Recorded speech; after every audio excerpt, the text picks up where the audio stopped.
Hi, my name is Matthew Turner and I'm going to introduce the IB English Prep class that we're running this summer. Next slide. So, who is class for? This class is for students who are planning on taking IB English, whether the standard level or the high level. Basically, we mirror the course and we cover all the skills and practice all the ideas that are necessary to be successful in the IB English program.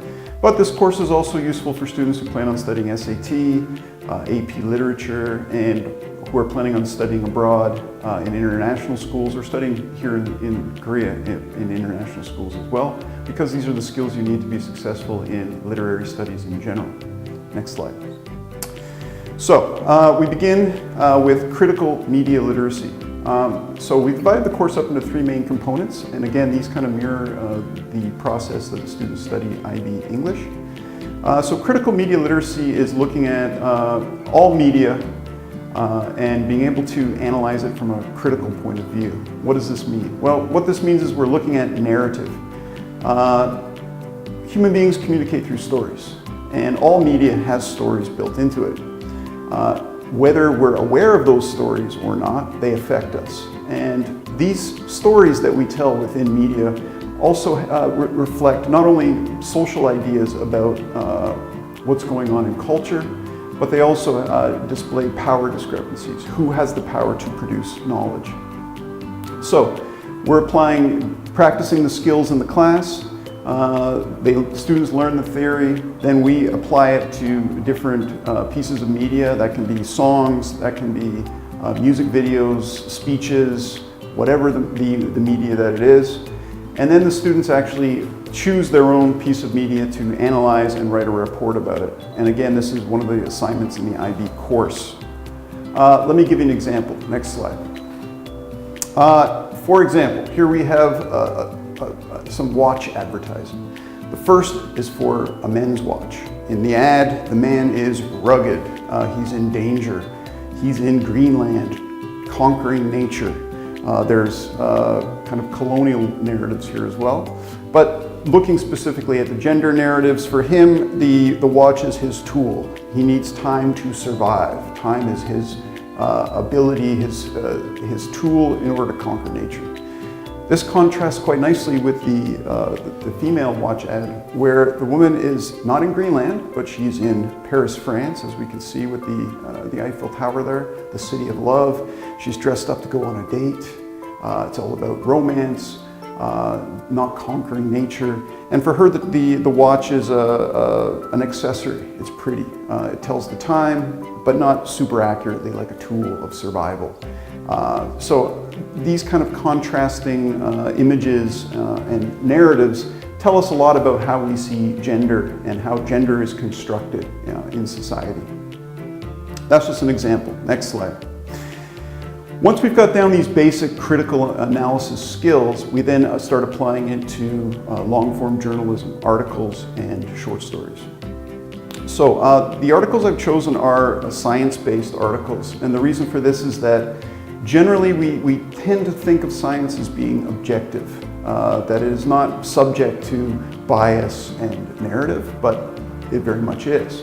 So we begin with an article about the future, the merging of man and machine, and we then move on to an article about the astronomy and the heat death of the universe from a human perspective. And then finally, we move on to a short story that combines these two ideas. And the purpose of this is to show the students also that there is kind of intertextuality, that within a piece of fiction, we can also bring out all kinds of different subjects, and to show the students how all the subjects that we explore are, in theory, intertextual. They all eventually do appear in fiction, and this demonstrates the importance of fiction as well. Next slide. So yes, this is the slide that shows when will the singularity happen? We'll turn Earth into heaven and hell. We then move on to save the universe, and finally the last question by Isaac Asimov. And again, I want to point out that these materials, all the materials we use in this program, can be used in the IB course itself. They are definitely useful materials that can be used in writing, presentations, and just for general analysis. Next slide. Finally, running concurrently to all of this is novel study. Students need to study literature. At the foundation of all English is the study of books. A Wizard of Earthsea isn't approved in the IB list, so students can actually use reference to this book both in the exams and in essays and writing. And of course we explore like how to comprehend a novel, how to understand a novel, but we focus more on more advanced skills, usually like thematic skills. How are themes developed throughout the book? Thinking in an abstract way about what's happening, character development. The students read the book as homework, come to class, having answered some questions, and then there's a discussion component where the students are able to communicate their ideas, get practice presenting their ideas. The teacher lectures on some of the more advanced topics like symbolism, imagery, etc. And finally, the students write an extended essay, not of the scale of the IB, 4,000 words, but somewhat over a 1,000-word essay. And again, we use citation, how to use evidence, and this gives them the skills that they need to be successful for when they go to do the extended essay as well.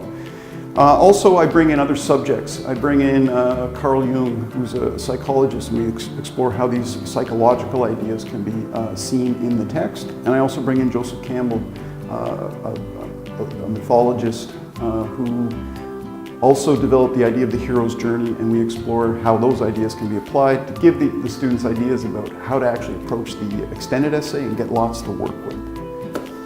All right, and basically what we're doing is a crash course in IB skills, thinking skills, and I think this program will give the students definitely an advantage when they actually study the course itself.